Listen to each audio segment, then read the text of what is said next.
मित्रों नमस्कार प्रणाम। मैं हंसराज चौधरी आप सभी लोगों को प्रणाम करता हूं, नमस्कार करता हूं।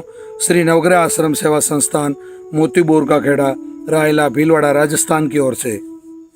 मित्रों आज का जो मेरा विषय है, मैं एक थोड़े तीखे विषय पे, एक थोड़े धारदार विषय पे आप लोगों से बात करना चाह रहा हूँ। वो विषय ये है कि परिवारजन जो होते हैं, यानी कि परिवार में दो तरह के लोग होते हैं।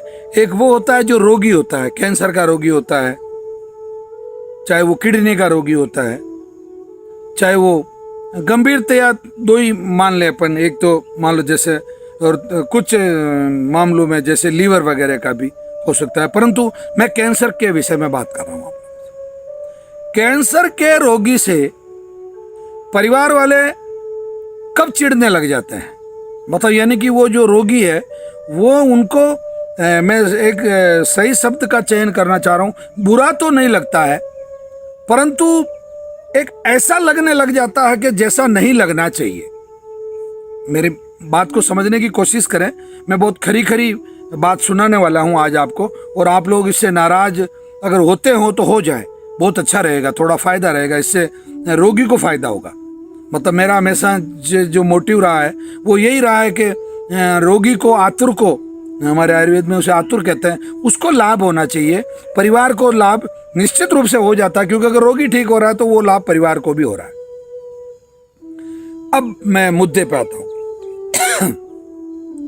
रोगी कब घर वालों को बुरा लगने लग जाता है। अब मैं इसको समझाने के लिए, ये शब्द बुरा के लिए मैंने पहले कह चुका कि बुरा से थोड़ा अलग, मतलब ऐसा लगने लग जाता है कि जैसा नहीं लगना चाहिए।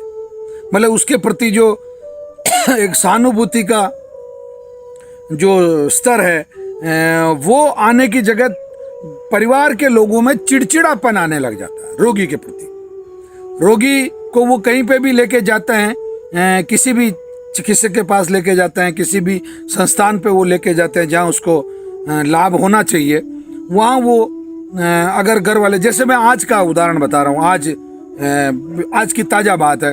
अभी मैं सुबह सुबह जब रोगी को नहीं लाना चाहिए, ऐसा मैंने सभी वीडियो में डाल रखा है। बहुत सारे मैंने कम से कम 10-15 वीडियो ऐसे बना रखे हैं जिसमें से कह रखा है आपको अभी कोविड-19 के समय में, कोरोना के समय में केवल एक व्यक्ति को आ जाना है और अपनी औषधि लेके चले जाना है, अपने कागज साथ में ले आना। फिर भी लोग गलती कर रहे हैं, चलो रोगी को लेके आ गए। आज सुबह सुबह कम से कम 6-7 रोगी थे यहाँ पे, मतलब बाकी तो परिवार वाले लोग थे। अब उन 6-7 में से मैं एक रोगी का आपको उदाहरण बता रहा हूँ। रोगी को वो कहीं बाहर, मतलब मध्य प्रदेश के किसी बॉर्डर एरिया से थे, वो उत्तर प्रदेश का जो बॉर्डर लगता है वहाँ से। तो रोगी को उन्होंने पहले कीमो करवा लिया, फिर उनका रेडिएशन करवा लिया। फिर जब कीमो रेडिएशन बॉडी सहन करने की स्थिति में नहीं रही तो डॉक्टर के पास गए, तो डॉक्टर ने कहा नहीं साहब, इसकी तो बॉडी इसको अडॉप्ट नहीं कर रही है, मतलब ये सहन करने की हालत में नहीं है, अब जाओ और इसकी सेवा करो। मैंने उनको बहुत तसल्ली से पूछा, उन लोगों को, मैंने कहा भैया ये मतलब कितना पैसा आप लोग लगा चुके हैं। बोले साहब हम बर्बाद हो चुके हैं इसके खातिर, मतलब उस रोगी के खातिर। और ख़ास तौर से वो रोगी का जो भाई था, सगा भाई, जो माँ जाया भाई बोलते हैं, एक ही माँ के बेटे हैं वो दो। हालांकि उनके साथ में एक उनके कोई अंकल का लड़का और एक उनके कोई महिला थी उनके साथ में। तो उसने वो उसके भाई को जो चिढ़ आई, स्वाभाविक बात है, मेरे यहाँ तो लोग आते हैं, धीरे धीरे समझ में आने लग गया, 5-6 साल हो गए। तो लोग बाग पहले शुरू में मैं चिढ़ा करता था पेशेंटों पे, और फिर मुझे तो समझ में आ गई कि पेशेंट पे चिढ़ने से कोई मतलब नहीं है, पेशेंट पे तो भगवान चिढ़ा हुआ है, इसलिए उसको ऐसी स्थिति में ला छोड़ा है। तो अब आजकल वो परिवार वाले चिढ़ लेते हैं उस पर। तो ये चिढ़ते पहले भी थे, ऐसा नहीं है कि मैंने चिढ़ना छोड़ा इसलिए उन्होंने चिढ़ना शुरू कर दिया, नहीं, ये लोग पहले भी चिढ़ते थे और अब तो थोड़े ज़्यादा ही चिढ़ने लग गए। तो उनका साहब हम इसके लिए बर्बाद हो गए, इसके खातिर बर्बाद हो गए। मैं कहा क्या होगा, कितना क्या खर्चा किया आपने। बोले साहब हमने करीब 15 लाख रुपए इसके अब तक हम लगा चुके हैं। जो तो 15 लाख तो तब लगाए उन्होंने कि जब मैंने उनसे पूछा, मैंने कहा इसका इलाज कहाँ हुआ, तो उन्होंने कहा कि सरकारी जो एम्स था उसमें, आजकल हर राज्य में एक एम्स हो गया है, तो उनके जो मध्य प्रदेश का जो एम्स था उसमें उन्होंने उसकी चिकित्सा करवाई।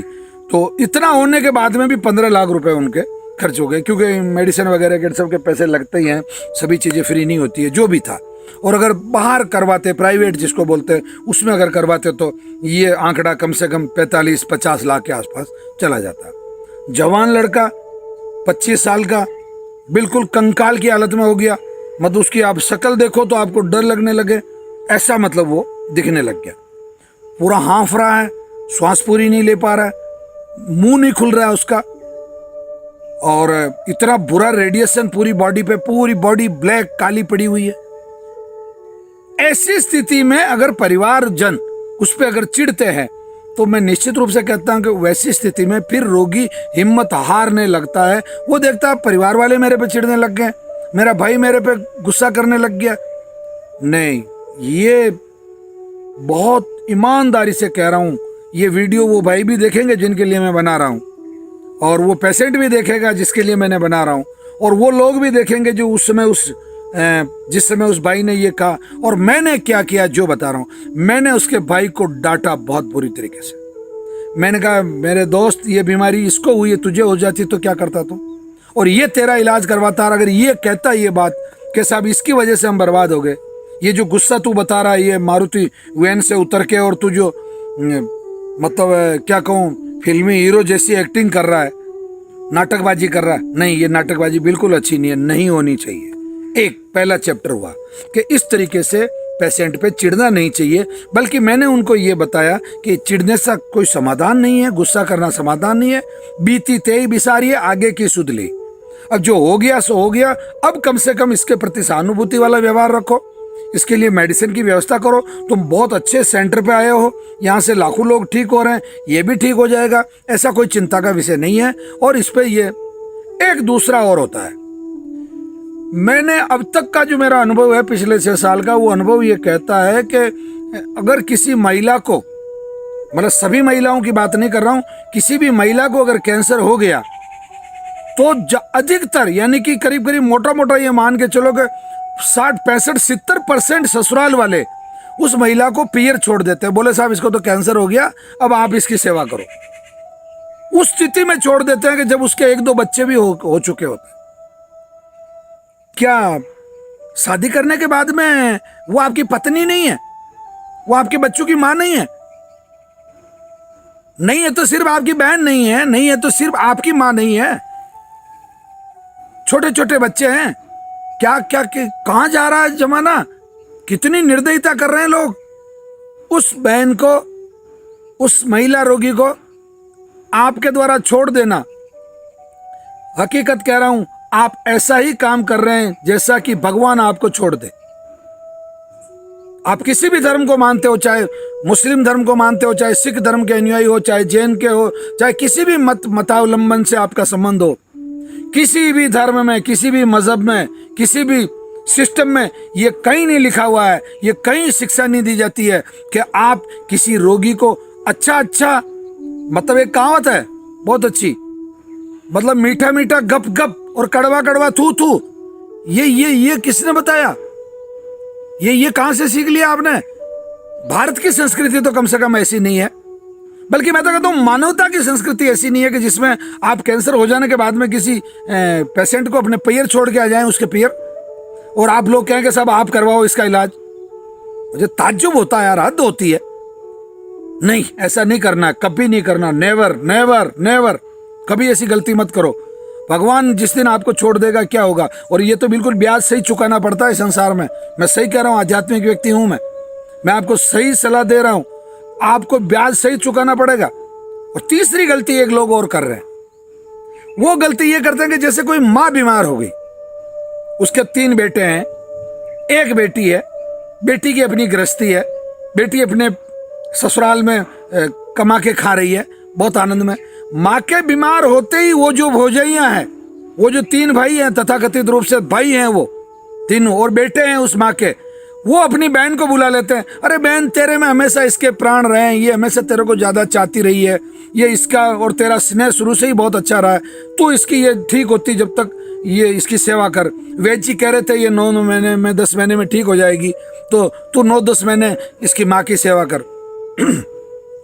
बहुत सारी बेटियों को, कम से कम मैंने ईमानदारी से बात कर रहा हूँ, 40% 45% बेटियों को मैंने ऐसा देखा कि वो अपनी माँ की सेवा करने के लिए, ताकि उसकी बेचारी की खुद की गृहस्थी भी बर्बाद नहीं हो, वो अपनी माँ को अपने ससुराल लेके चली जाती है। वो जहाँ अपने बच्चों की परवरिश भी कर रही होती है, अपने पति की सेवा भी कर रही होती है और अपनी माँ की सेवा भी कर रही होती है। और वो 3 देरानियाँ जेठानियाँ, वो महारानियाँ जिनकी सासू बीमार हो गई, वो ननंद भाई आप तो बहुत अच्छे हैं, आप अपनी माँ की सेवा कीजिए। और वो बेटे भी, वो काय के बेटे हैं, वो कौन से जन्म की दुश्मनी ले रहे हैं अपनी माँ से? उनका कैसे आत्मा मान जाती कि अपनी माँ को अपने बहन के ससुराल भेज दिया और बहन उनकी सेवा करी। बहन का सेवा करने का धर्म बनता है, परंतु सबसे ज्यादा धर्म आप बेटों का बनता है। आप उसकी प्रॉपर्टी के मालिक है भाई, आपकी माँ है, आपके रगों में भी वही खून दौड़ रहा है जी बेटी के रगों में दौड़ रहा है। तो ये बहुत खरी खरी बात है, इससे भी आप बचे। हाँ ठीक है, बहन आती है, बहन को बुलाइए, वो मान लो 2 महीने 3 महीने सेवा करती है, बहुत अच्छी बात है। पर आप अपनी बहन की गृहस्थी बर्बाद करके और अपनी माँ की सेवा उससे करवा रहे हो, वो कोई नौकरानी है क्या आपकी? आपका फर्ज नहीं बनता कि आपकी माँ है? तो ये बहुत खरी खरी बातें हैं, इन पे ध्यान दीजिए। मैं वापस दोहरा देता हूँ, पेशेंट पे चिढ़ना नहीं है, पेशेंट को घर बाहर नहीं निकालना है, उसको तलाक जैसी स्थितियों में नहीं लाना है, उसको घर छोड़ के और पैर नहीं भेजना है। और तीसरा, अपनी माँ को अपनी बहन के ससुराल नहीं भेजना। आप सेवा कीजिए, सेवा है कहाँ, और आप अगर सेवा करोगे तो निश्चित रूप से आप में पॉजिटिविटी आएगी, पेशेंट भी आपका एहसान मानेगा, परमात्मा भी आपको अच्छा रोटी और रज़क देगा, अच्छा आपके धंधे में बरकत होगी, आपके परिवार के आपके बच्चे बहुत योग्य बनेंगे। अगर ये सब चीज़ें आप करना चाहते हैं तो निश्चित रूप से मैंने जो तीनों बातें बताई उन पर पूरा पालन करें। धन्यवाद, नमस्कार।